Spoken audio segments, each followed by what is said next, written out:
예, 방금 소개받은 아주대 정치외교학과 김은규 교수입니다. 오늘 이 귀한 자리에 저를 불러주셔서 그리고 이렇게 많은 아주대 학생들과 자리를 함께 할 수 있어서 무척 기쁘게 생각하고 또 영광으로 생각합니다. 저는 중국 외교 안보를 전공으로 하고 있고, 그리고 관련해서 그 동북아 국제 정치와 관련해서 그 연구를 하고 있습니다. 오늘 주제는 그 세계에서 가장 중요한 두 나라, 미국과 중국의 관계가 어떻게 지금 진행되고 있고, 그리고 그 관계 속에서 한국은 어떻게 해야 될까?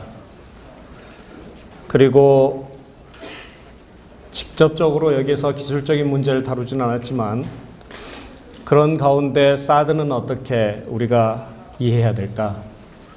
이런 주제를 가지고 오늘 제가 강의를 할까 합니다. 이렇게 눈치 봐가지고 여러분들이 재미없는 것 같으면 빨리 끝내겠습니다. 대신 여러분들이 평상시 궁금해하는 내용이 있으면 저한테 해주시기 바랍니다. 여기 보다시피 최근에 미중 관계와 관련해서 참 많은 책들이 쏟아져 나오고 있습니다. 과연 누가 패권을 장악할까? 중국이 과연 미국을 넘어설 수 있을까? 그리고 향후 우리의 삶 속에서 이 미중 관계는 어떻게 형성될 수 있을까? 그래서 제가 답을 한번 찾아봤습니다, 최근에. 사진으로 보는 국제정치입니다. 어떠십니까? 저기 이렇게 한번 보시죠. 어떠세요? 두 사람의 관계가 어떤 것 같습니까? 아무나 말해도 좋습니다. 어떨 것 같아요? 잘 안 보여? 정말? 이 시진핑 주석이고 오바마입니다. 시진핑 뭔가 열심히 떠들고 있죠? 오바마는 시큰둥하게 듣고 있고요. 국제사회에서 최근에 그 중국의 발언권이 상대적으로 세졌다, 이런 걸 이야기하고 있습니다. 그 결과로서 지금 어떻습니까? 박근혜 대통령과 시진핑 주석의 이 사진 제가 구하느라고 힘들었습니다. 어떤 것 같아요? 이 사진으로 본 국제관계입니다, 최근에. 좋은 것 같습니까? 나쁜 것 같습니까? 좋아 보여요? 좋아 보이는데 어떻게 좋아 보이세요? 잘 안 들려? 둘이 사랑하는 것 같지 않아요? 잘 보십시오. 그 눈빛을 보면 정말 그윽합니다. 아무리 지도자라도 그냥 연기를 지도자는 해야 되는데 이 쉽게 그 연기가 잘 안 나옵니다. 마음에서 이게 우러나오지 않으면. 저는 시진핑을 직접 만나보고 같이 밥을 먹어봤습니다. 근데 이 양반이요, 키가 한 1m 90쯤 돼요. 그리고 저도 이 손바닥이 두꺼운 편인데 이 양반은 제 손바닥의 2배쯤 됩니다. 13살 때부터 막노동을 해가지고 어찌나 건장한지. 그런데 가만히 보면 남자답게 잘생겼어요. 우리 박근혜 대통령 어떻습니까? 너무 좋아해요? 예, 맞아요. 저런 눈빛 어떻게 나옵니까? 제가 저 양반 중국 문제로 제가 강의를 한 적이 있습니다, 앞에서. 그런데 생각보다 잘 안 웃습니다. 그런데 저런 미소가 나오는 것은 상당히 드문 얘기입니다. 그래서 둘이 얼마나 좋아하고 있는지, 그게 박근혜 정부 초의 한중 관계의 그 단면입니다. 자, 그러면 요 밑에는 어때요?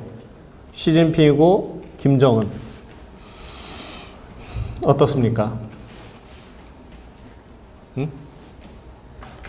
말해보세요. 냉랭하고. 아, 그래요? 좀 더 다른 표현으로 우리 아주대 학생들의 표현을 좀 보자. 어떤 관계 같아요? 뭐라고? 꺼림직하다. 떨떠름하죠. 시진핑 표정을 보세요. 아이, 저 호루자식 같으니. 꼭 이런 표정 아니에요? 진짜 넌 대책 없다. 뭐 이런 표정이죠. 김정은 위원장의 표정은 어때요? 응? 아, 제가요, 뒤에도 사진이 한 페이지가 나오는데 그거 다 설명하면 오늘 강의 끝입니다. 그래서 사진만 잘 이해해도 동북아의 국제관계를 다 이해할 수 있습니다. 어때요? 야, 나는 지도자다 임마, 뭐 이런 표정 아니에요? 내가 어리다고 나를 너무 무시하지 말아라. 그죠? 나도 지도자인데, 함부로 나한테 뭐라고 하지 마. 이런 표정이죠. 그리고 푸틴과 시진핑 너무 좋아하지 않습니까? 천안문 광장에 작년에 올라갔을 때, 야, 이 중국과 러시아의 지도자와 우리 대통령이 같이 마주하면서 올라가고 있습니다. 시진핑과 아베의 모습은 어떻습니까? 여러분, 여기서 느끼는 게 없습니까? 기가 막히다? 여러분, 느끼는 게 없습니까? 이 시진핑의 표정을 보면서. 그리고 아베와 우리 지도자. 어때요? 지도자는 연기를 잘해야 됩니다. 이 표정 하나하나를 보세요. 기가 막히지 않습니까? 어떻게 이렇게 싫은 표정과 이 떨떠름한 표정을 이렇게 잘 냅니까? 그죠? 그리고 여기는 좋아 죽습니다. 그죠? 일본과 아베와 오바마. 그리고 여기는 어떻습니까? 나도 안 보인다.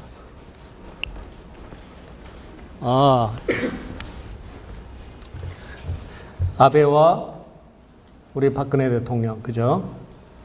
예, 이 표정을 보면 아마 여러분들이 잘 이 관계를, 이게 바로 박근혜 정부 초기 3년에 한국과 그리고 중국, 그리고 이 한국을 위협한 주변국들의 관계를 사진으로서 제가 뽑아서 연결시켜 놓은 겁니다. 자, 근데 이 모든 관계들을 형성한 데 있어서 가장 중요한 그 변수가 바로 중국의 부상입니다. 세계가 깜짝 놀랄 정도로 중국은 지난 30년 동안 10억 이상의 인구를 가지고 매년 10% 이상의 경제 성장을 해왔습니다. 인류가 아마 나온 이래 전무후무한 규모의 변화일 겁니다. 10억 이상의 인구를 가진 어떤 정치 단위체가 매년 10% 정도 수준의 경제 성장을 해왔다는 것은 어마어마한 변화입니다. 그 격동과 그 폭풍 속에서 바로 옆에 살고 있는 나라가 바로 우리입니다. 많은 분들이 이 중국을 두려워합니다. 그 폭풍 속에 휘말릴까봐. 그런데 한편으로는 우리가 냉정하게 생각해 보자면 전 세계에서 이 중국의 부상에 가장 수혜 국가 단 한 나라를 뽑으라고 한다면 저는 대한민국을 꼽습니다. 세계 10억이라는 어마어마한 시장이 바로 가까이 있었던 겁니다. 그리고 그 시장이 매년 10% 이상씩 성장해 왔습니다. 1997년과 98년에 우리가 위기를 맞았죠. 그리고 2008년과 9년에 다시 우리는 세계적 금융위기를 맞게 됩니다. 그때 중국이 없었다면 오늘날의 한국은 없을 겁니다. 중국이란 나라가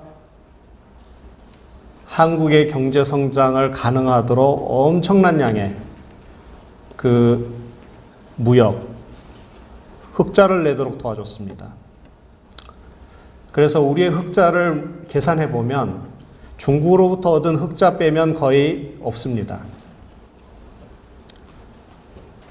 따라서 좋건 싫건 간에 중국은 한국의 은인입니다. 지금까지는.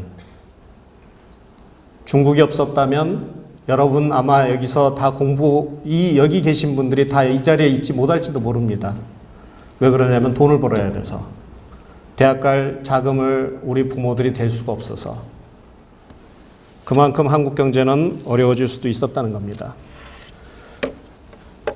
중국은 이제껏 자신의 나라가 발전도상국이라고 생각해 왔습니다. 그런데 세계의 가장 그 높은 스탠다드를 가진 국가는 미국이었습니다. 항상 미국을 동경했고 미국을 따라가기를 원했고 그 미국을 따라잡기를 원했습니다. 그런데 그 미국을 따라잡는 건 아주 먼 미래라고 생각을 했습니다. 그런데 2008년, 2009년에 이게 웬일입니까? 바로 세계의 가장 큰 모범 국가이자 모든 국가들의 어떤 스탠다드를 제공했던 그 바로 미국에서 금융위기가 터져서 이것이 세계적인 위기로 전환하는데 그 위기를 미국이 막아내질 못하는 겁니다. 세계의 두통거리의 근원이 오히려 미국이 된 겁니다.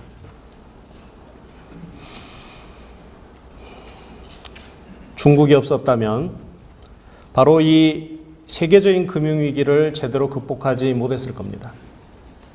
그러면서 중국의 다음과 같은 이야기가 회자되기 시작합니다.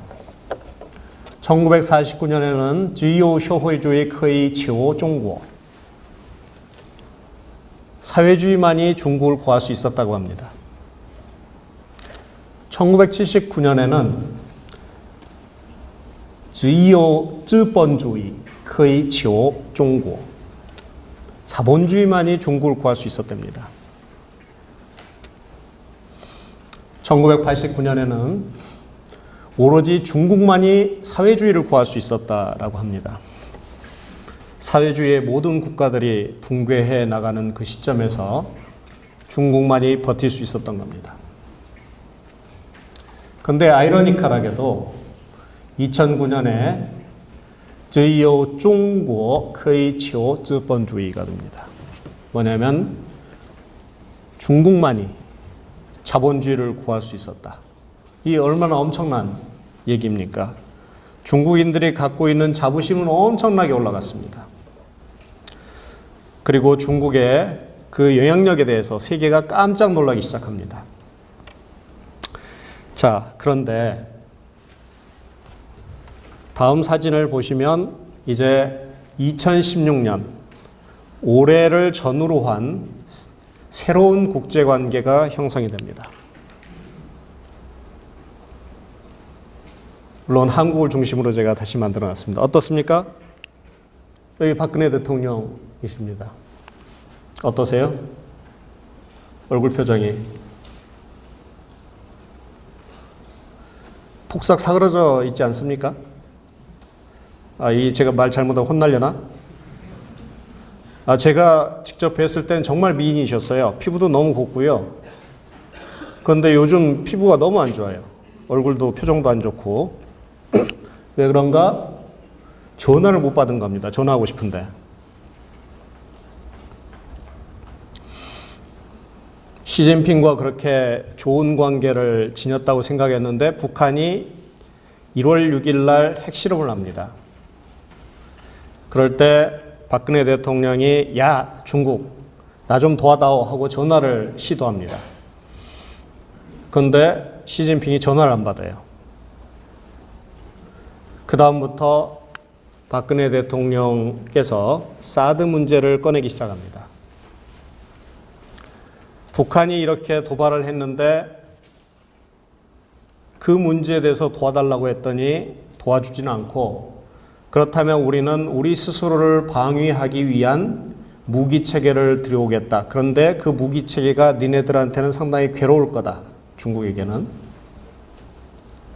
그런데 정말 우리를 안 도와주면 우리는 그 무기 체계를 들여올 수밖에 없다라고 이야기하기 시작합니다. 그러니까 중국 니네 알아서 빨리 우리를 도와서 북한의 핵 문제를 해결할 수 있도록 도와달라. 라는 메시지를 강하게 던지기 시작합니다. 그러면서 중국은 이에 대해서 그 후에 대단히 반발합니다. 한국에 대해서. 야, 북한 문제는 어떻게 우리가 다 해결할 수 있니? 이 사드를 들어오는 것과 북핵 문제를 해결하는 건 사실 등가가 아니다라는 겁니다. 그로부터 한중 관계는 급전직하, 아주 그 갈등의 국면으로 들어가기 시작하고, 이미 그 와중에서 보십시오. 어떻습니까? 아까 그렇게 냉랭했던 아베와 박근혜의 눈빛이, 대통령의 눈빛이 달라지기 시작하지 않습니까? 서로 그윽하게 쳐다보면서 아이 뭐 좋아요 뭐 이런 표정이고, 그리고 여기는 어떻습니까? 아이 오바마 오빠 최고예요 뭐 이러면서 가서 있고요. 그 다음 김정은은 어떻습니까? 표정이 거 봐라 내가 생각한 대로 됐지 뭐 이런 표정 아닙니까? 득이만면하고 다 내가 예측한 대로 지금 돼가고 있는 거야 라고 이렇게 이야기를 하는 겁니다. 그리고 일본에서 아베와 중국 수상 리커창과 만났을 때 일본과 중국은 서로 악수하는데 그냥 지나가고 있지 않습니까? 니네들 마음대로 해라 그러고. 그리고 이번에 둘이서 중국 가서 G20 정상회담에서 만났습니다. 표정이 어떻습니까? 야, 이거 이런 냉랭이 어디 있습니까? 그래서 여기서 교훈은 뭐냐면 중국에서 회자되는 얘기입니다. 여기서 핵심적인 교훈은 사랑하는 그녀가 전화를 했을 때는 반드시 받아라 입니다. 남자들 알겠죠? 그 전화 안 받으면 이게 불순한 겁니다. 뭔가 딴짓을 하고 있는 겁니다. 생각보다 여성들의 그 응징이 대단합니다. 전화를 안 받았을 때는. 자, 그러면 저희가 사진으로 봤던 이 현상들을 어떻게 좀 더 구조적으로 우리가 설명할 수 있을까를 보자면 여러분이 직면한 이 세계는 한반도에 우리 조상들이 살면서 한 번도 경험하지 못했던 가장 어려운 상황에 직면하고 있습니다. 즉 세력전이가 이루어진다는 것은 변한다는 겁니다. 엄청난 구조가 변한다는 건데 그 변화가 한 차원에서만 일어나는 게 아니라 세 차원에서 동시에 일어나고 있다는 겁니다. 이런 경우는 없었습니다.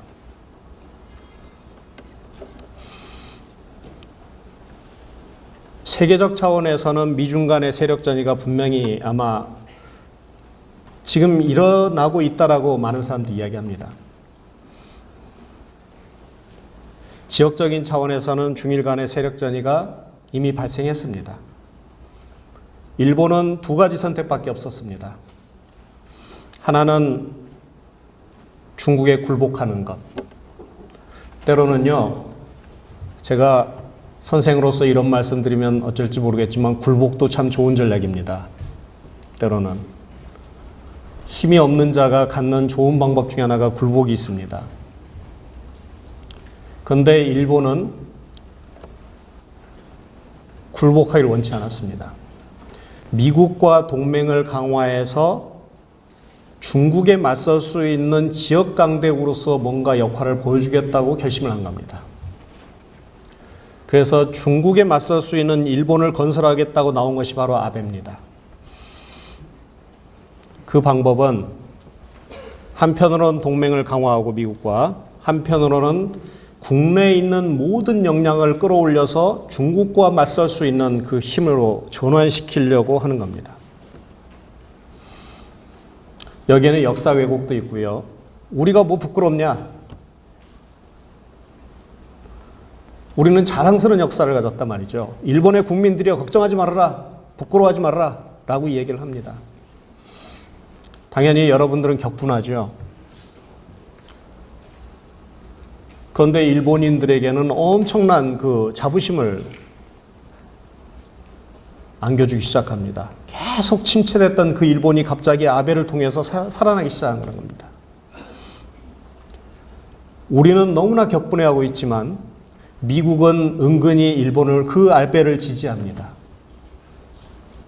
왜 그러냐면 동아시아에 있어서 중국을 견제할 수 있는 주요 강대국으로서 일본이 그러겠다는 의지를 보였기 때문입니다. 그리고 미국과 손잡고 미국의 역할을 대신해서 여기서 중국을 견제해 주겠다는 겁니다.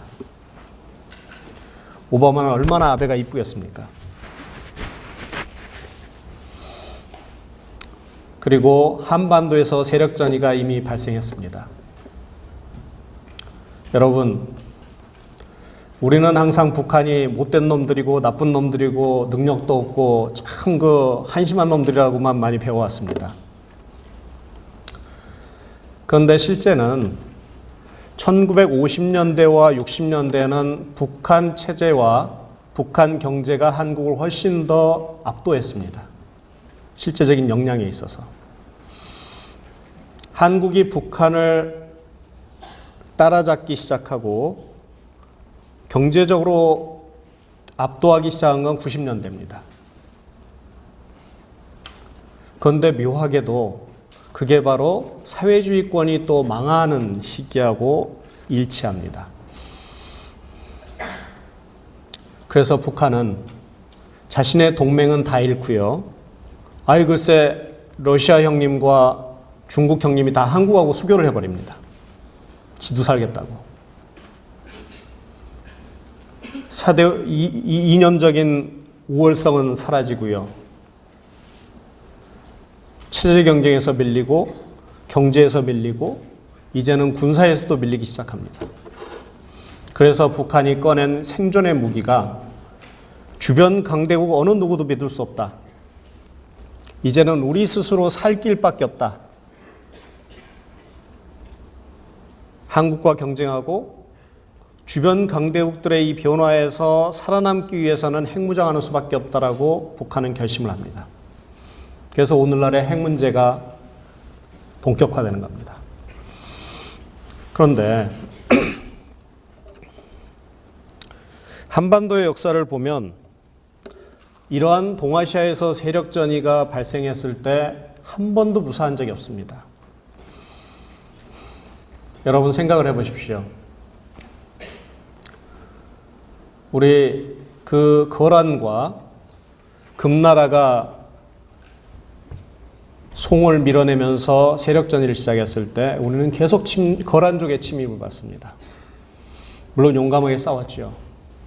그런데 국토는 폐허가 됩니다. 우리 서희 장군께서 거란을 형님으로 인정하고 조공을 바치기 위해서 가는 길에 여진족들이 길을 우리가 형님으로 모시는 길을 막고 있으니까 그 길을 좀 내달라 해서 강동 6주를 얻어왔습니다. 우리로서는 최고의 외교적 성과였습니다.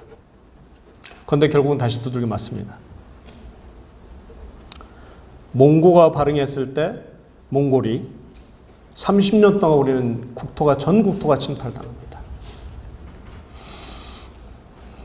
명나라가 발흥했을 때 고려가 망합니다.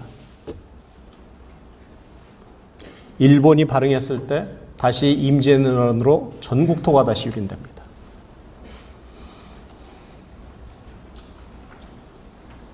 청나라가 일어났을 때 어떻습니까? 당시 임진왜란으로 우리 500만 모르겠습니다. 정확히 숫자는 잘 모르겠지만 거의 인구의 3분의 1이 죽습니다. 그리고 그 400만 남은 인구 중에서 청나라의 침입으로 6, 70만 명이 심양으로 끌려갔다고 합니다. 걸어서 갈 수 있는 사람은 다 끌려갔다는 소리죠. 잡혀서.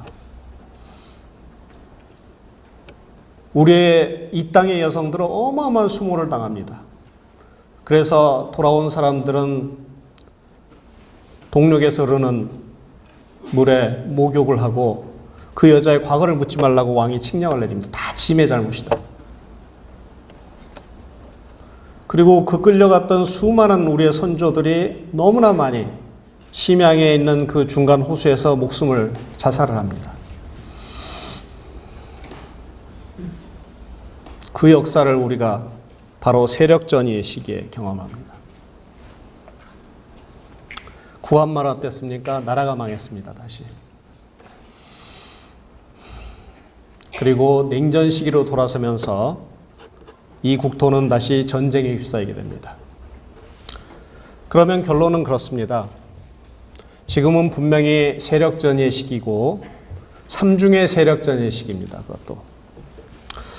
아마 역사의 교훈대로라면 여기 계신 분들의 10년 후의 생명을 제가 보장할 수가 없습니다. 역사의 교훈대로라면. 그런데 다행히 우리는 21세기에 살고 있습니다. 그 21세기는 생명과 바꾸면서 영토와 그리고 이 주권을 지키지 않아도 되는 다행히 그런 시기입니다. 그렇지만 여러분의 삶에 있어서 아마 경제적으로나 아마 우리가 파산할지도 모르는 그런 시기에 대신 살고 있습니다. 그만큼 불확실성도 크고 불안정하고 미래를 예측하기 어려운 시기에 우리가 살고 있다는 것을 말해줍니다. 과거에 이러한 세력전의 시기를 보면 역사는 경제적 상호존이 많았던 시기 혹은 이념 경쟁이 높았던 시기를 놓고 과연 이게 전쟁으로 귀결되는지를 봤더니 상관성이 없어요. 대신 제가 보니까 예측한 것과 항상 반대로 일어납니다. 따라서 현재는 21세기의 시기이기 때문에 우리가 세계적인 대전은 없을 거라고 일반적으로 지금 생각을 하고 있는데 만약 이 교훈대로라면 2050년 이전에 세계대전이 다시 벌어질 겁니다. 좀 황당하죠? 현재 동북아 4강의 국제관계는 미국과 중국의 경쟁이 점점 치열해지고 있고 그 하위 부속 단위로 부속 국가로서 일본이 미국을 지원하고 있고 러시아가 중국을 지원하는 그런 과정이 있습니다. 교차에서 보면 적대 관계를 형성하고 있고 자 그러면 어떻게 요 밑에 남북한이 보이십니까? 지혜로운 자는 밑에 남북한이 보일 겁니다. 그런데 남북한이 과연 어디로 가 있을까요? 이쪽으로 가 있을까? 아니면 이쪽으로 가 있을까? 여러분의 상식대로라면 북한은 이쪽에 가 있고 러시아와 중국 밑에 가 있고 한국은 삼류의 그 세 번째 단계에서 일본 밑에 가 있겠지요. 이게 오늘날 우리 신문에서 말하는 새로운 냉전체제, 즉 한국과 미국과 일본에 대응하는 북한과 미국, 북한과 중국, 러시아의 갈등 체계로 구조화되는 것이 아닌가, 우리가 바로 그러한 상황에 직면한 것이 아닌가라는 질문을 현재 던지게 하는 겁니다. 이런 미중 관계가 어떻게 앞으로 변해갈까에 대한 다양한 시각들이 존재합니다. 일부에서는 중화 질서가 확대될 거라고 이야기도 하고 또 일부에서는 미중 간의 경쟁이 치열해지는 시기에 우리가 도달했다라고도 이야기합니다. 한편으로는 결국은 둘은 못 싸울 거야 라고도 이야기합니다. 마지막으로는 미묘하게 지금 협력과 공존, 갈등과 대립이 복합적으로 얽혀 있어서 잘 안 보이는 시기라고도 이야기합니다. 그런 시기가 오래 갈 거다라고도 이야기합니다. 여러분은 어디에 한 표를 던지시겠습니까? 근데 미중이 협력할 때는 우리가 좀 마음이 편합니다. 선택을 안 해도 되니까. 그런데 미중이 갈등하기 시작하면 우리는 참 괴로워집니다. 왜 그러냐면 여러분도 아시다시피 북한이 핵을 가지고 있는 상황에서 북한에 대응하기 위해서는 우리는 한미동맹이 중요하고 안보적인 측면에서는. 그런데 실제로 우리를 먹여 살릴 국가는 사실은 미국이 아니라 중국입니다. 중국과의 교육 규모를 보면요, 미국과 일본과 심지어는 유럽을 합친 규모와 거의 비슷해집니다. 어마어마한 규모죠. 그리고 이 추세는 계속될 겁니다. 앞으로도. 따라서 여러분, 제가 말씀드리고 싶은 것은 여기에 이 한 구절만 아마 기억한다면 여기 나온 값어치는 충분히 할 겁니다. 지금부터 중국 공부를 하십시오. 중국어 공부를. 여러분의 일생 속에서 중국을 피해갈 수는 이제 없을 겁니다. 제가 장담하건대 적어도 놀러 가더라도 중국만큼 가까이서 싸고 쉽게 갈 수 있는 나라가 없을 겁니다. 우리 교수님들 연세가 드셨어도 하십시오. 지금이라도. 앞으로 30년은 더 사실 테니까 적어도 아무리 연세가 있으셔도 우리는 100세 시대 아닙니까? 예. 왜 그러냐? 이게 바로 한국이 지닌 국제정치적인 위상 때문에 그렇습니다. 과거에 세계 최강은 누구였습니까? 미국이었습니다. 미국이 생각하는 것, 미국이 좋아하는 것을 따라가면 그 사람은 한국에서 상류층이 될 수 있었습니다. 당연히 영어를 잘해야겠죠. 상류층으로 올라가는 가장 중요한 조건, 먹고 살기 가장 유리한 조건 중에 하나가 영어를 잘하는 것이었습니다. 이제는 세상이 이렇게 바뀐다면 미국과 중국이 같이 양립하는 시기 속에서는 어떻게 해야 되죠? 영어와 중국어를 다 같이 잘해야 됩니다. 그래야만이 적어도 먹고 사는데 지장이 없는 수준으로 여러분이 그걸 유지할 수 있습니다. 지금 한국에요, 영어만 잘하는 사람과 중국어만 잘하는 사람 학생들이 한 800~900만 된답니다. 그런데 둘 다 잘하는, 비교적 소통할 수 있는 사람이 한 200만 정도 된대요. 얼마나 객관적인지 모르겠지만, 그러면 여러분은 200만 중에 들어갑니까? 그래서 제가 권하는 건데, 이거 비밀입니다. 거기다 일본어까지 하십시오. 그러면 무적이 됩니다. 영어와 중국어, 일본어를 무장하면 이 양반은 앞으로 먹고 사는데 지장이 없습니다. 제가 좀 황당합니까?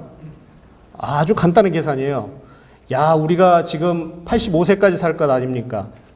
그죠? 각각 2년씩 투자해가지고 3개를 다 한다면 여러분 30 이전에 다 마스터합니다. 그러면 향후 50년이 두 다리 뻗고 잘 수 있습니다. 고시 공부하는 것보다 훨 낫습니다. 왜? 국제 구조가 그렇게 되어가고 있기 때문입니다. 일본은 망하지 않을 겁니다. 2050년까지 일본이 쇠퇴한다고 하지만 세계 5위권을 유지할 겁니다. 우리는 즉 세계 1위와 2위와 5위를 같이, 경제적으로도 그 세 개의 언어를 할 수 있다면 얼마나 좋겠습니까? 전 세계에서 여러분을 필요로 할 겁니다. 그렇죠? 자, 저는 이제 강의를 여기서 마쳐도 여러분은 본전을 뽑은 겁니다, 사실은. 그러면 보십시오. 세계 유수 기관들은 세계 중요한 것이 그 경제 정책을 입안하거나 하는 기관들은 대체로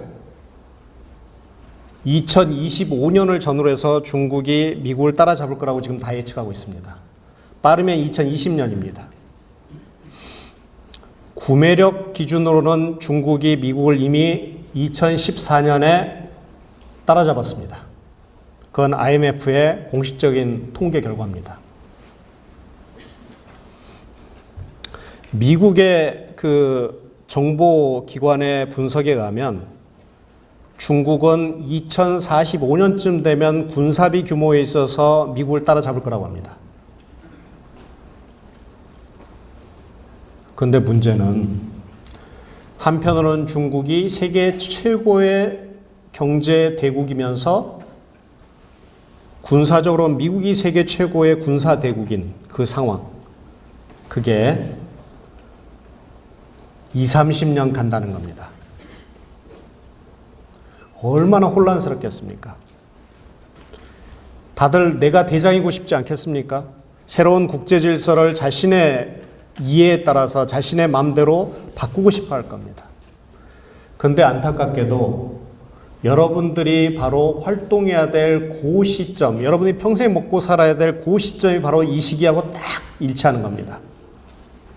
여러분은 이 한반도에 사는 사람 중에서 가장 골치 아픈 어떤 의미에서는 시대에 태어났습니다. 계속 선택의 압력을 받게 될 겁니다. 그리고 여러분이 어떻게 선택하느냐에 따라서 한반도의 운명이 달라질 겁니다. 그 모든 책임이 저는 죽고 없지만 여러분한테 떨어질 겁니다. 2050년이 되면 보십시오. GDP 비중으로 보면 전 세계에서 중국은 35%에 이르게 됩니다.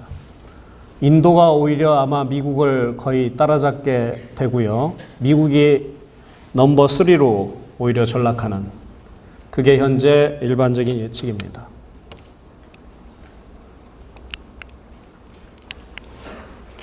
그리고 세계 무역량에 있어서 현재는 EU 전체하고 미국하고 중국이 세 축을 형성하고 있는데 현재로서는 EU가 가장 그 규모가 큽니다. 그런데 최근에 EU에 지금 경제적 어려움이 있다는 건 잘 아시고 있죠. 그리고 영국이 그 EU로부터 탈퇴해 나가기 시작했습니다. 그래서 그 결과로 2030년이 되면 중국이 세계에서 가장 큰 무역 대국이 됩니다. EU를 따라잡고 미국을 따라잡고 중국 중심의 무역 질서가 형성될 가능성이 커지고 있다는 거죠. 그리고 이거는 미국 스스로가 추산한 미국과 중국의 국방비 증가 추세입니다. 미국이 어떻게 하느냐에 따라서 이렇게 달라지긴 하지만 대체로 보면 2040년쯤 되면 중위로 보면 중국이 미국을 따라잡는다라는 것이 미국 스스로도 지금 판단하고 있는 추세입니다. 자,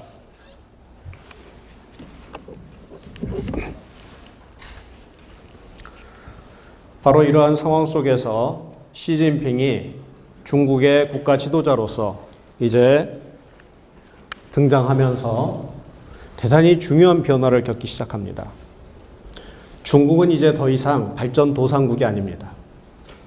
중국은 부상하고 있는 강대국입니다. 스스로를 그렇게 생각합니다. 그렇게 생각했을 때 중국이 세계를 바라보는 눈이 완전히 바뀌게 됩니다. 제가 시진핑이 등장한 2012년에 중국 외교의 DNA가 앞으로 바뀌어갈 거라고 조선일보에 기고를 했습니다. 여러와 같은 비난을 받았습니다. 당신 중국 이제껏 열심히 연구를 해왔는데 무슨 말도 안 되는 소리냐 말이에요. 중국은 잘 안 바뀐다라고 이렇게 이야기했습니다. 청와대에서도 전화 왔습니다. 왜냐하면 한중 정상회담을 해야 되는데 중국이 앞으로 어떻게 갈 것인가를 정확히 판단해야만이 그 대응을 할 텐데 만약 판단을 잘못하면 상당히 곤혹스러운 상황으로 우리가 가게 되는 거 아니겠습니까?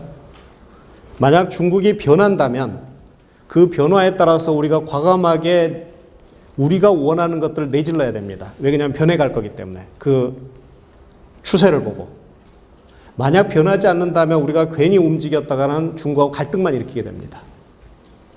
대표적인 게 대북 정책이죠. 정상회담은 좋은 게 아니겠습니까? 서로. 그런데 그래서 99대 1이라고 했습니다. 당신 혼자 주장하고 있다고.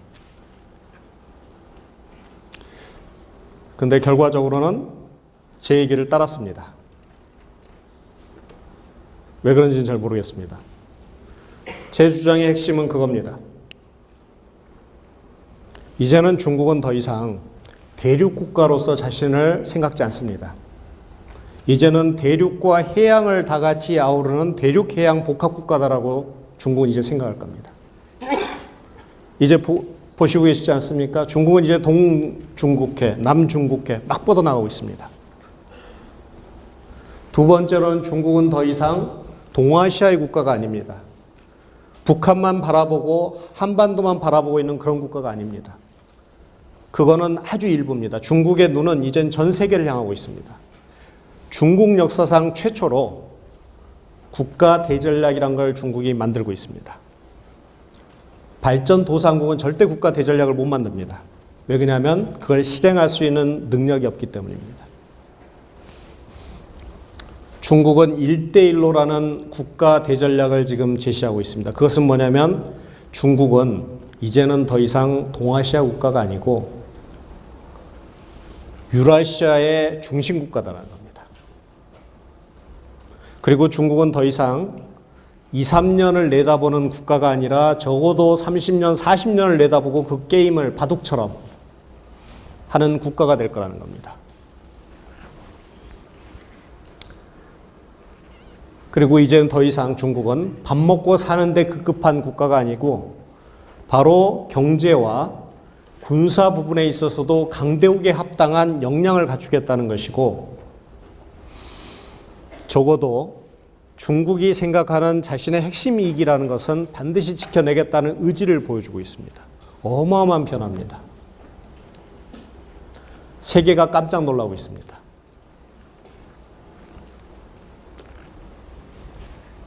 따라서 시진핑은 미국에 대해서 이야기합니다. 이제는 관계를 새로 갖자. 새로운 강대국 관계를 갖자는 겁니다. 핵심이 뭐냐면 더 이상 우리 싸우지 말고 싸워봤자 서로 죽으니까 대항하지 말고 대신 서로를 존중해주고 이게 무서운 말입니다. 서로를 존중해주자. 세 번째 그래서 같이 공영하자라고 이야기합니다. 오바마가 처음에 이게 무슨 소리인지 몰랐습니다. 헤헤헤 웃으면서 얼른 받았습니다. 그런데 나중에 생각해 보니까 이게 무지막지한 얘기입니다. 서로를 존중해주자. 중국이 요구하는 핵심 이익을 존중해주고 니네가 요구하는 핵심 이익을 존중해주면 태평양 반으로 갈라먹자 이겁니다. 하와이 이쪽은 중국의 영향권, 그 반대쪽은 니네 이 정도는 좋지 않느냐 이런. 시진핑이 지나가는 말로 태평양은 넓다. 중국과 미국의 이익을 충분히 공유할 만큼 이란 얘기를 합니다. 미국이 깨닫습니다. 이거 보통 얘기가 아니다 말이지.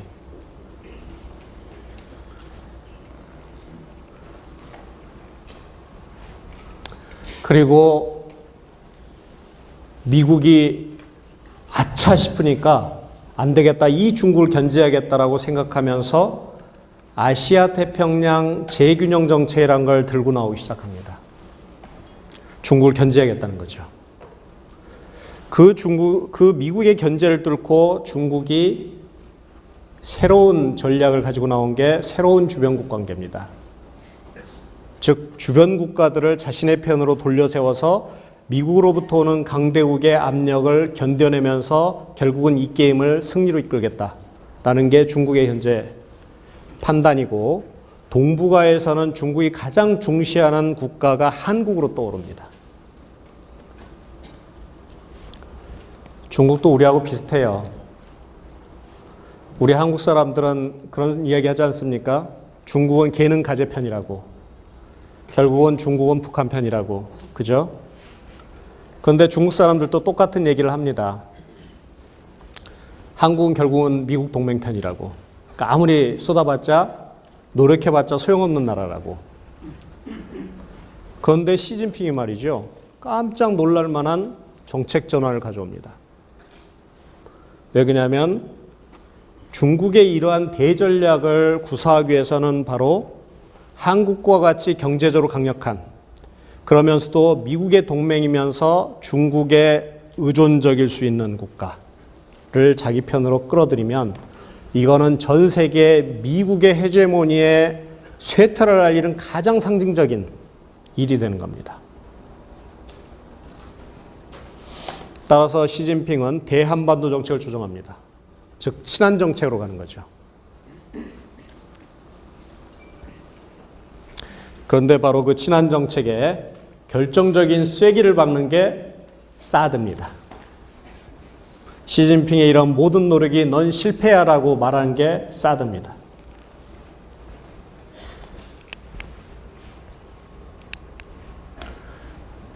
중국은 1대1로를 보십시오. 1대1로는 육로로 세 가지 길입니다. 러시아를 향한 길에서 유럽까지 갑니다. 중앙아시아를 통해서 유럽까지 갑니다. 남아시아를 통해서 이쪽을 따라서 다시 이렇게 해서 유럽까지 갑니다. 이게 육로로 가는 세 가지 길이고요. 해상의 길이 하나가 요 길을 따라서 이렇게 진주 목걸이처럼 이렇게 해서 아프리카를 돌아서 갑니다. 그리고 결국은 남아메리카까지 연결됩니다. 이게 하나의 해상의 길이고요. 또 하나 비밀스러운 길이 있습니다. 그게 바로 남아시아 쪽입니다. 남중국해. 여기를 따라서 이렇게 해서 호주, 뉴질랜드까지 갑니다. 두 가지의 해상의 길입니다. 그래서 그거를 딱 때려 맞고 있는 게 지금 남중국해 분쟁입니다. 미국이 만약 남중국해가 뚫리면 호주와 뉴질랜드가 손들게 될 겁니다. 중국을 당해낼 수가 없습니다. 그래서 미국은 아시아 태평양 재균형 전략의 가장 핵심적인 그 고리로서 남중국해에서 중국이 절대적으로 발판을 갖지 못하도록 압박을 가하고 있습니다. 자, 누가 이길까요? 어떻게 생각하십니까? 중국은 대신 스마트하게 미국이 제일 강한 게 뭔가? 군사력입니다. 미국이 그 다음 강한 게 뭐죠? 외교력입니다. 그 부분에선 싸우지 않겠다는 겁니다. 중국이 잘하는 것은 경제입니다. 돈이 있습니다. 투자하겠다는 겁니다. 그리고 중국이 잘할 수 있는 것은 인문교류입니다. 문화교류고 이걸 통해서 역으로 미국을 포위하겠다는 겁니다. 왜냐하면 전 세계는 지금 불황에 있기 때문에 돈을 투자하고 경제를 활성화시켜야겠다는데 누가 반대합니까? 그렇죠? 따라서 안보 중심의 미국과 경제 중심의 세계 대전략을 가진 중국이 지금 충돌하고 있습니다. 중국은 직접적으로 미국에 군사적으로 도전할 생각은 없습니다. 불리하기 때문에. 따라서 현재 중국의 전략을 보면 동관, 서진, 남계, 북화 전략으로 요약할 수 있는데 동쪽은 한미 동맹체제라든가 미일 동맹체제들이 강하기 때문에 뚫을 수가 없기 때문에 관리 모드로 가고 서쪽으로 진출하고 남쪽으로는 열어젖히고 북쪽과는 같이 협력적인 체제를 계속 구축해 가면서 이걸 확산해 나가겠다. 야, 무지막지하지 않습니까?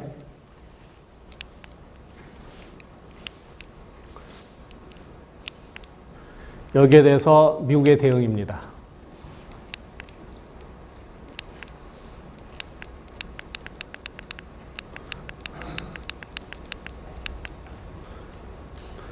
미국은 외교적으로는 동맹체제를 강화해서 그 동맹이 미국의 역할을 대신해서 일해 주길 원합니다. 왜냐하면 미국이 돈이 없습니다, 지금.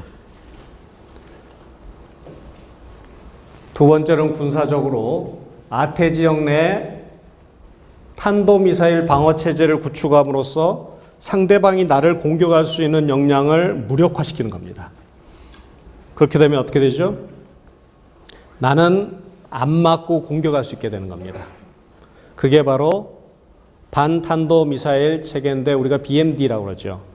그 체계 중에 하나가 바로 사드입니다. 이거를 배치하겠다는 거고 현재 일본과 대만에 미사일은 아니지만 중국을 들여다볼 수 있는 레이더가 들어가 있습니다. 그런데 미사일과 레이더를 동시에 들여오는 건 이번에 한국이 처음일 겁니다. 아마 곧 대만에 미국의 새로운 압력이 갈 수도 있고 필리핀에도 아마 미국이 이 체제를 구축하자고 나갈 것 같습니다. 그래서 지난달에 대만 총통부에 한 사람이 사실 한국을 비밀리에 방문했습니다. 한국이 어떻게 여기에서 대응하고 있는지를 미리 공부하겠다는 겁니다. 경제적으로는 아태 지역 내 그 자유시장 경제를 가진 국가들을 묶어서 PPT, 그러니까 FTA를 확대해서 미국의 편으로 묶겠다는 겁니다.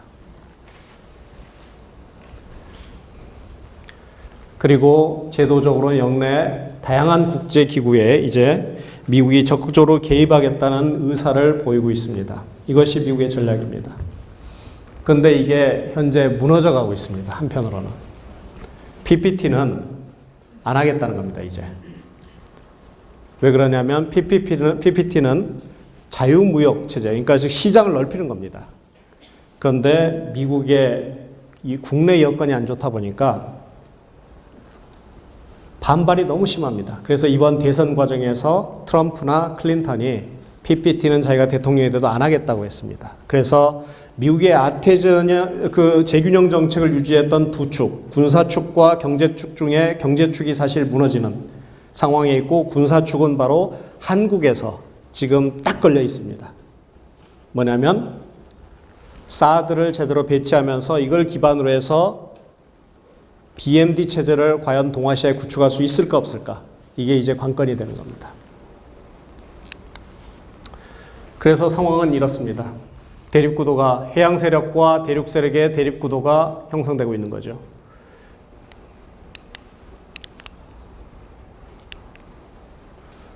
중국과 미국이 국제금융제도에 있어서도 대립 중입니다. 과거에는 미국이 세계은행과 IMF와 ADB와 같은 조직을 통해서 세계 경제의 어떤 그 흐름을 좌지우지했다면 이제 중국이 새로운 국제개발은행이라든가 새로운 어떤 위기 대응 자금, 그 다음에 우리가 최근에 경험한 아시아 인프라 투자은행과 같은 새로운 제도들을 만들므로써 이와 상응하는 제도들을 지금 만들어내고 있습니다. 그리고 아까 TPP 얘기를 했는데 이건 아마 자, 이러한 미중 간의 대립을 보면 자 보십시오. 여기 그림 보이죠? 이게 다 미국의 군사기지들입니다. 중국을 완전히 포위하고 있죠. 그죠? 이게 다 미국 군사기지들입니다. 중국의 입장에서 보면 완전히 미국에 포위당해 있습니다.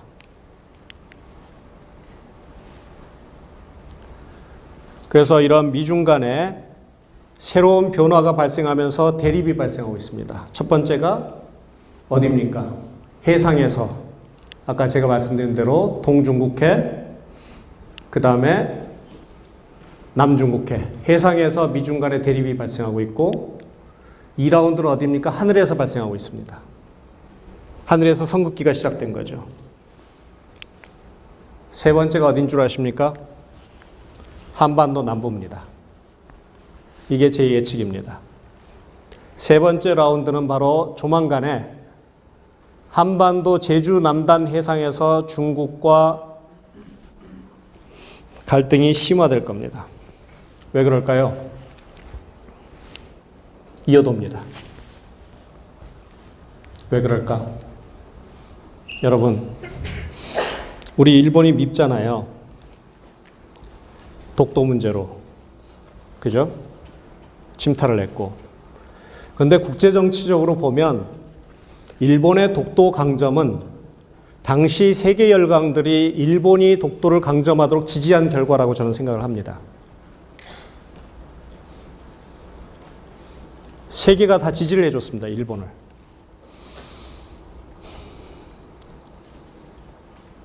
무슨 신나라 까먹는 소리냐라고 생각하시죠? 왜 그랬을까?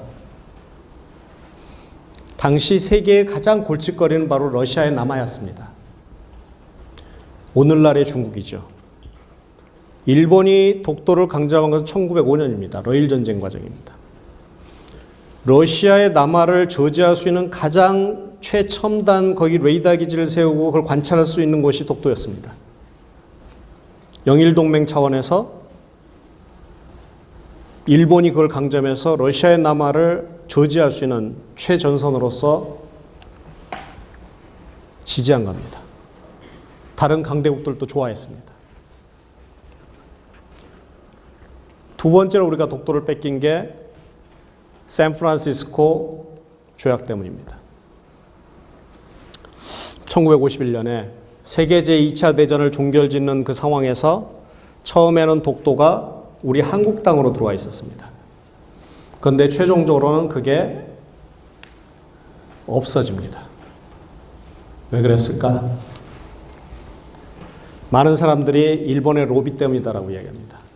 또 일부에서는 역사의식을 가지지 못한 미개한 미국의 그 영광급 장교가 함부로 선을 그었다라고 얘기합니다. 근데 저는 그렇게 보지 않습니다. 당시는 한국전쟁 중이었기 때문에 한반도가 공산화되면 그 공산 세력을 막을 수 있는 가장 중요한 최전초기지가 독도가 되는 겁니다. 그래서 한반도가 공산화되면 그 독도를 일본에 넘겨주기 위해서 그거를 아무 소유도 아닌 것으로 애매하게 처리해놨습니다. 미국이.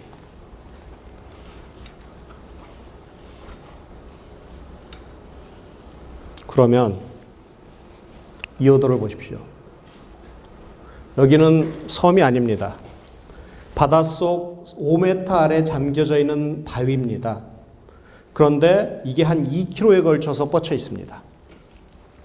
오늘날의 기술이면 순식간에 군사기지할 수 있습니다. 여기를 장악하는 자가 앞으로 동북아를 장악하게 됩니다.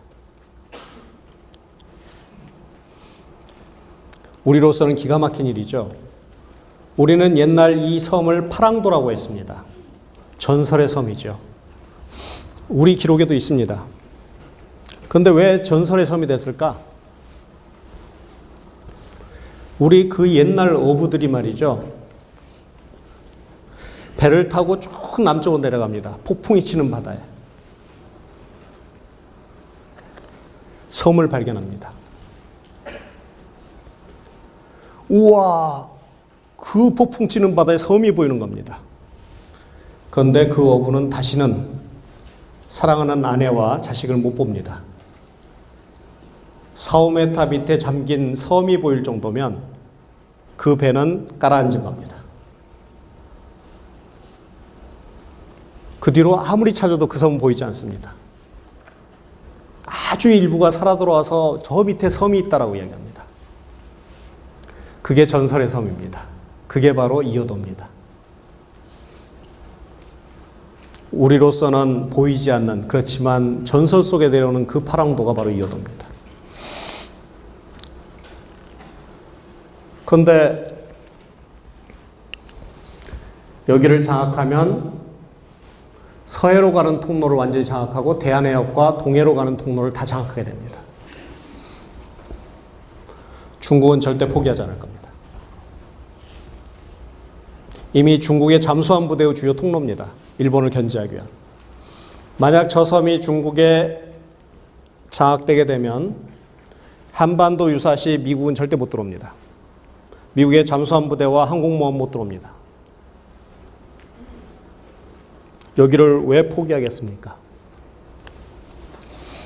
따라서 제가 계속 지금 정부에 건의를 드리고 있습니다. 시진핑 주석과 박근혜 대통령이 눈이 바짝바짝 맞았을 때 빨리 타결해라. 그렇지 않으면 이거는 앞으로 어느 양국의 지도자가 되더라도 타결할 수 없는 공간이 됩니다. 한국에 점점 불리해지는 거죠. 왜? 섬이 아니기 때문에 우리가 막을 방법이 없어요. 중국이 어선 1,000척만 풀어놓으면 끝입니다. 계속 거기서 고기 잡고 있으면 됩니다. 그거 어떻게 밀어냅니까? 우리는 아마 21세기 내내 독도 문제로 일본과 박터지게 싸우고 이호도 문제로 중국과 박터지게 양쪽으로 싸워야 될지도 모르겠습니다. 그런데 그거는 절대적으로 불리합니다.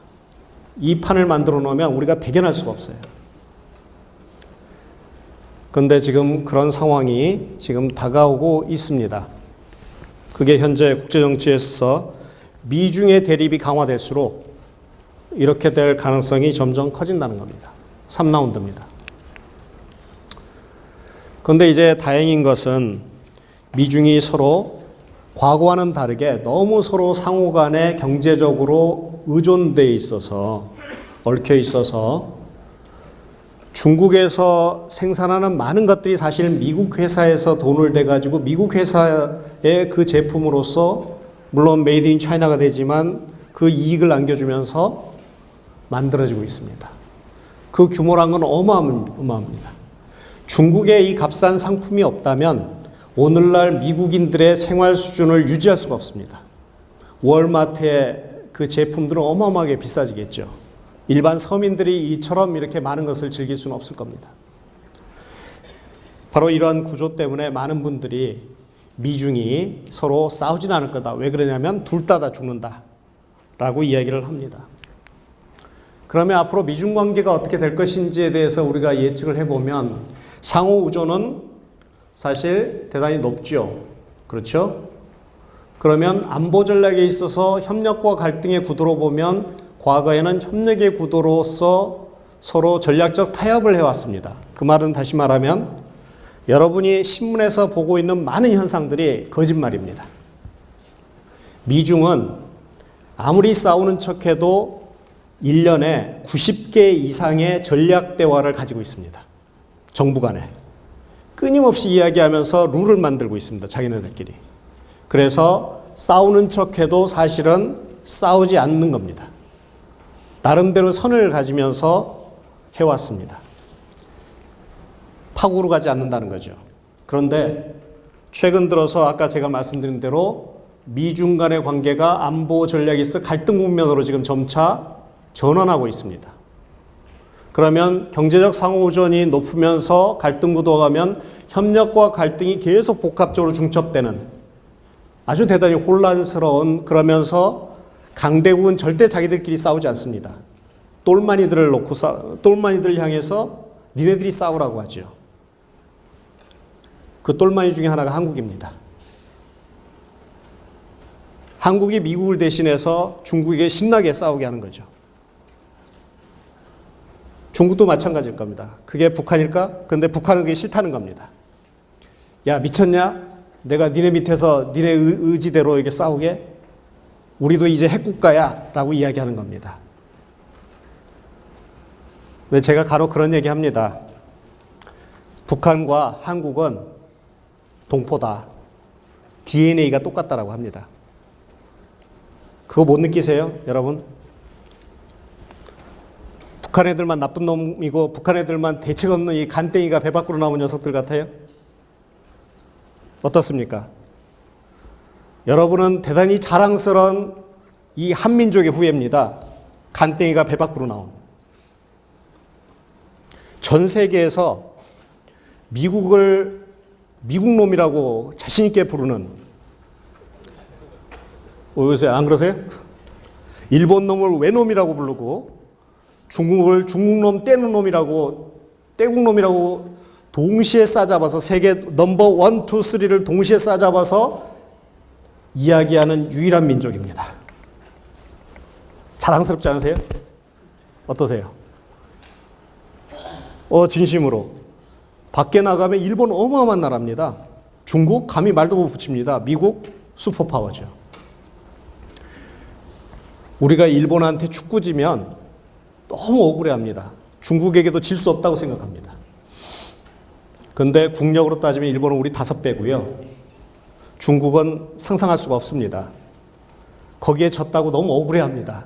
5천만 밖에 안 되는. 5천만이면 어느 정도인 줄 아십니까? 우리 인구가?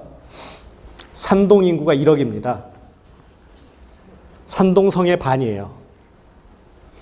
바로 그런 나라가 미국과 중국과 일본을 싸잡아서 그리고 세계 최초로 세계 최초입니다.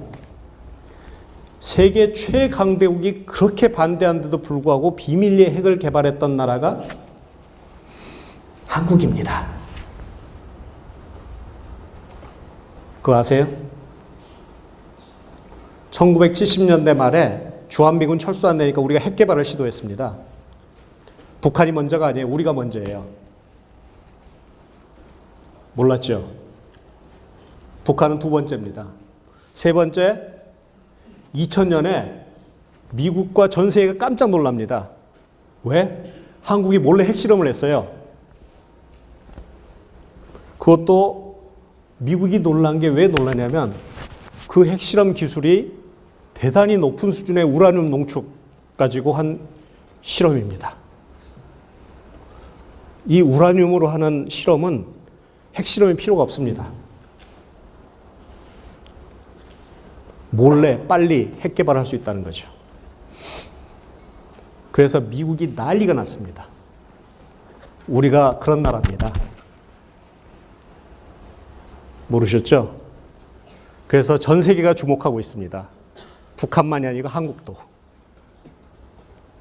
그래서 오늘날 일부에서는 우리는 맘만 먹으면 핵을 1000기 이상 가질 수 있습니다. 우리가 현재 가지고 있는 우라늄으로. 그 기술을 가지고 있습니다, 우리가. 그렇기 때문에 미국도, 일본도, 그리고 중국도, 러시아도 한국을 주시하고 있는 겁니다. 이 나라가 어떻게 사고 칠지 모르니까. 그죠? 자. 그런데 그런 상황 속에서 지금 미국이 말이에요. 어려우니까 신고립주의로 전환하고 있습니다. 더 이상 세계 경제 의존이라든가 이걸 하기보다는 스스로 안에서 운용하겠다는 거죠. 그러면 의존도가 낮아지는 방향으로 가게 되고 중국 역시 만약 내수 시장을 활성화시키면 10억 인구면 스스로 자체의 완결된 시장을 가질 수 있는 구조입니다.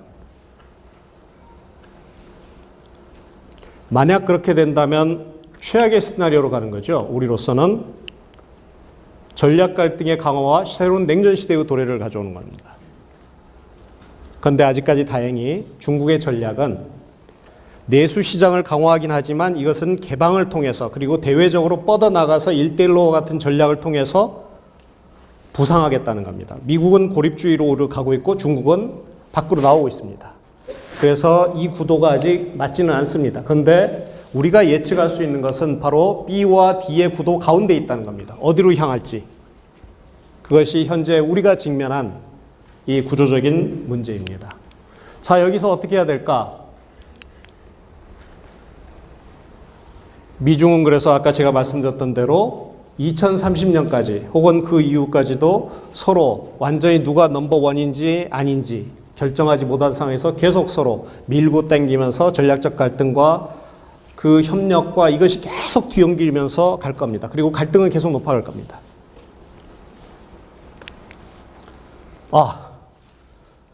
여러분 졸리실 것 같아서 제가 중국의 미인들하고 미국의 미인들 다 모아놨습니다. 제가 보통 우리 퇴역하신 장군들에게도 이런 특강을 많이 합니다. 근데 이분들이 다 졸고 앉아 계세요. 그러다 갑자기 이 사진만 보면 눈이 번쩍 뜨여가지고 정신이 번쩍 납니다. 내가 우리 여학생들이 많은 줄 모르고 아니면 미국의 가장 잘생긴 남자들하고 중국의 잘생긴 남자들 이렇게 해놨을 텐데 양해 바랍니다. 누가 잘생겼습니까? 중국 쪽 여자들이 잘생겼다. 손 들어보세요. 들어보세요. 솔직하게 눈치 보지 말고 우리는 주체적으로 주도적으로 미국 쪽 여자들이 더 잘생겼다. 손 들어보세요. 네? 야, 여기는 한 50명 정도밖에 없나 봐. 누가 잘생겨 보여요? 오케이. 제가 지금 보기에는 반반이에요. 여러분들. 반반. 왜 내가 이거를 여러분한테 보여주냐면 여러분의 시각은 의도하든 의도하지 않든 간에 세계에서 최강대국인 국가가 생각하는 그 표준에 맞춰져 있습니다. 자기도 모르는 사이에 미국인들이 생각하는 가장 아름다운 여자가 바로 우리들이 생각하는 가장 아름다운 여자가 되어 있습니다. 왜 그러냐면 최강대국이 아닌 국가들은 최강대국이 갖고 있는 스탠더드에 가까이 가고 싶기 때문입니다. 자기도 모르게 그 기준으로 맞춰집니다. 옛날 대한민국의 우리의 아름다운 그 최고의 미녀가 누구였겠습니까? 이런 여자들이었겠습니까? 아니죠. 아마 우리 역사상 나온 최고의 미녀 중에 하나는 황진이었을 겁니다. 그러면 황진이가 어떻게 생겼을까? 에? 거기를 보면요, 눈은 절대 크면 안 됩니다. 그죠? 눈 저렇게 커가지고 이게 반짝반짝 빛나면 저 경망스러워요. 코 높고 뾰족하면 절대 안 됩니다. 둥글 두리뭉실해야 돼요. 입술 크면 안 됩니다. 이거 밥만 많이 먹고요. 조그맣고 앵두속 같은 입술이어야 됩니다. 그죠? 초승달 같은 눈. 이게 두꺼우면 안 됩니다. 이게 얇고. 그죠? 어때요? 엉덩이 얘를 잘라야 되니까 좀 커야 됩니다. 빵빵. 허리 좀 두꺼워야 됩니다. 튼튼해야지. 그죠? 절대 빼짝 마르거나 S형이면 이건 경망스러운 겁니다. 이 여자가 아니에요. 여자로서 이게 떨어집니다.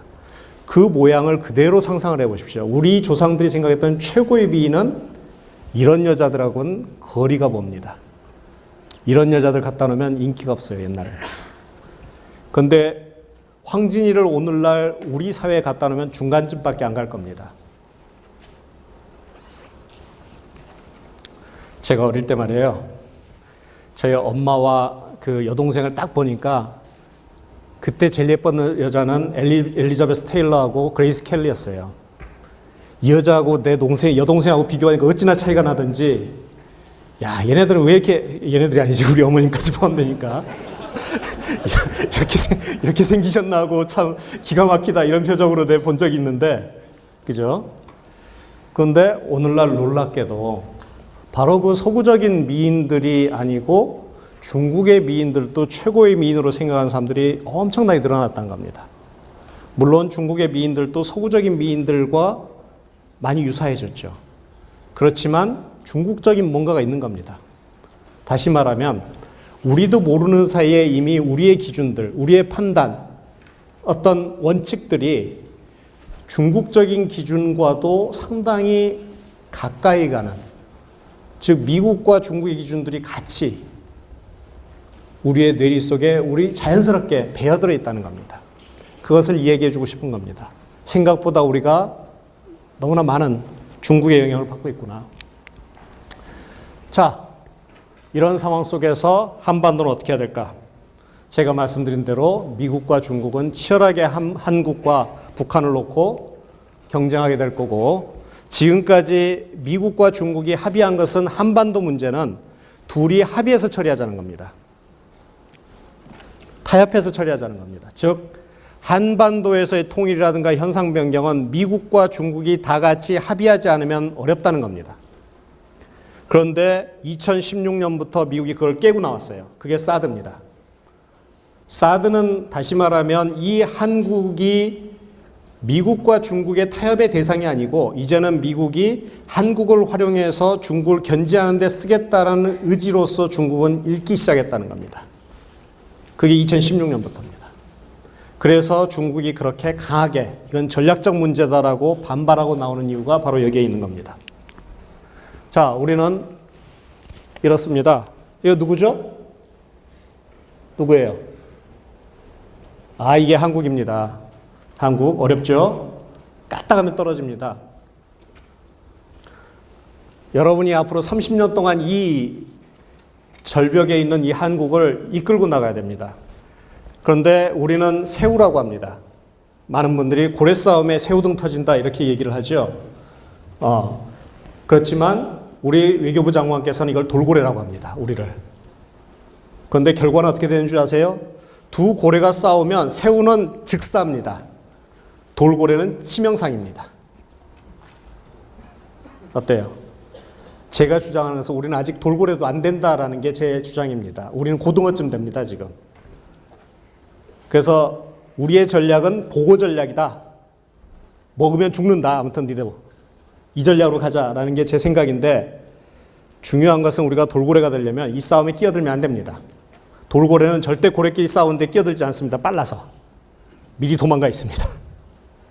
그래서 도망도 좋은 전략이다라고 이야기하는 것이고, 우리의 머리는 좀 더 유연해야 됩니다. 이 상황들을 대처하려면 강대국이 아니기 때문에 내 마음대로 다 할 수는 없습니다. 강대국이 아닌 중견국가가 갈 수 있는 길은 이 상황들을 이 장기적인 정세를 잘 판단하면서, 그리고 두 번째는 내가 누군지, 내가 가질 수 있는 역량이 무엇인지를 잘 판단하고, 그리고 내가 그것을 했을 때 어떠한 대가를 치를 수 있는지에 대해서 명민한 판단을 해야 됩니다.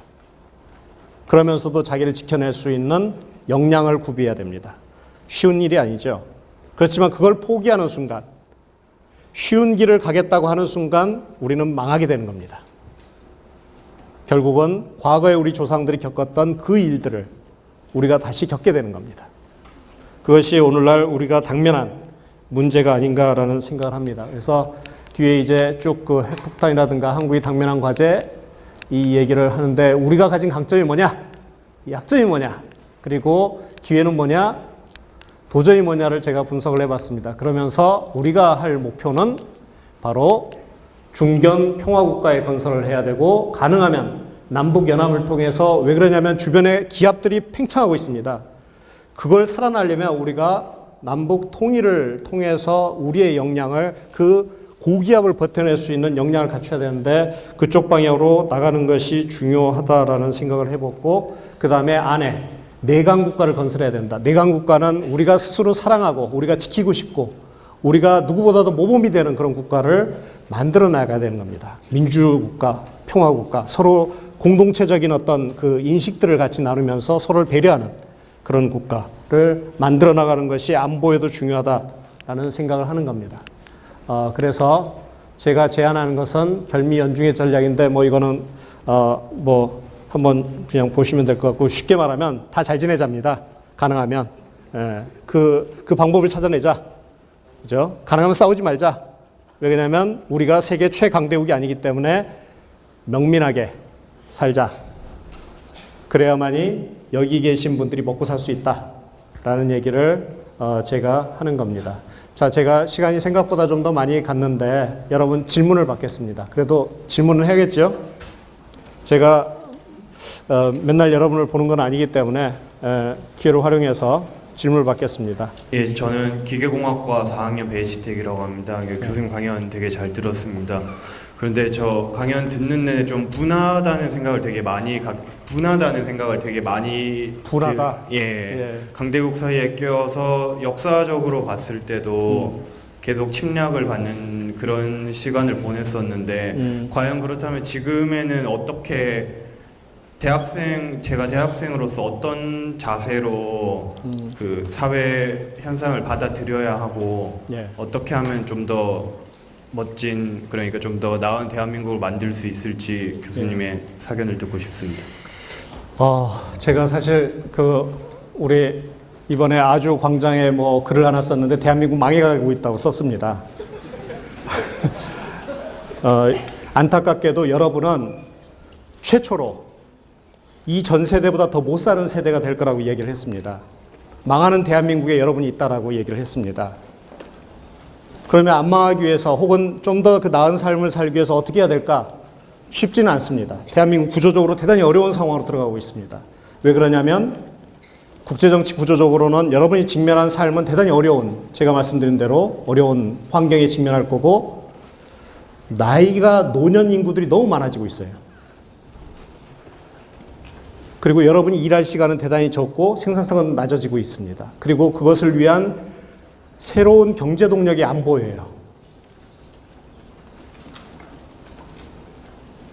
여러분 중에 대부분이 아마 거지로 죽을 겁니다. 이대로 간다면.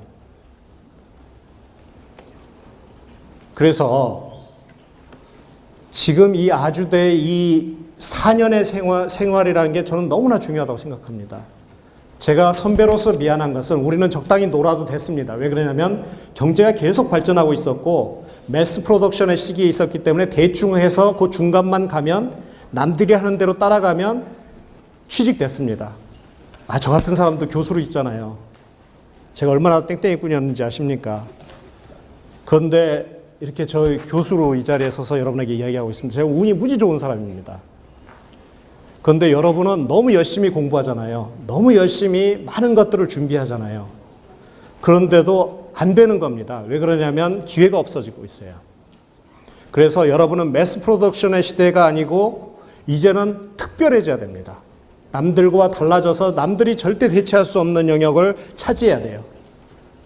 그러려면 움직여야 됩니다. 시킨 대로, 죄송합니다. 우리 학교 측에는 주어진 커리큘럼대로 따라서 가만히 앉아서 좋은 학점 받으면 절대 성공하지 못합니다. 그걸 뛰어넘어서 새로운 것을 만들어낼 준비를 해야 되고, 제가 아까 말씀드렸죠. 그 비결 중에 하나가 중국어, 영어, 일본어를 세 개를 마스터하는 겁니다. 그리고 이 학교가 제공하는 다양한 기회들을 활용해서 해외로 뛰십시오. 대한민국은 반도국가입니다.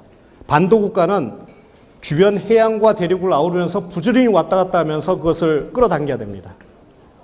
그럴 수 있는 역량을 가져야 이 반도에서 살려고 생각하면 안 됩니다. 이제는. 왜 그러냐면 우리는 세계화와 정보화와 그리고 엄청난 21세기의 그 놀라운 그 다 통하는 시대에 살고 있기 때문입니다. 그런데 여러분 강점이 있어요. 아까도 말씀드렸죠. 대한민국은 이 대한민국 사람들은 간땡이가 배 밖으로 나온 사람들입니다. 놀라울 정도의 역량을 갖고 있어요. 자기가 움직인다면. 그래서 제가 권할 수 있는 것은 적극적으로 움직이십시오. 찾고, 지금 놀 때가 아닙니다. 놀아도 뭔가를 바라보면서 내가 아주 스페셜하게 되기 위한 그거를 준비하십시오. 그게 뭔지는 여러분들이 찾아야 됩니다. 그리고 제 수업도 좀 들어주십시오. 제가 좀 힘들다고, 제 수업 힘들다고 소문이 나서 다 도망가고 있는데, 여러분의 인생을 바꿀 겁니다. 약장사도 좀 하고. 오늘 이 정도로 하십시다. 오늘 끝까지 이렇게 들어주셔서 너무 고맙고, 반갑습니다. 고맙습니다.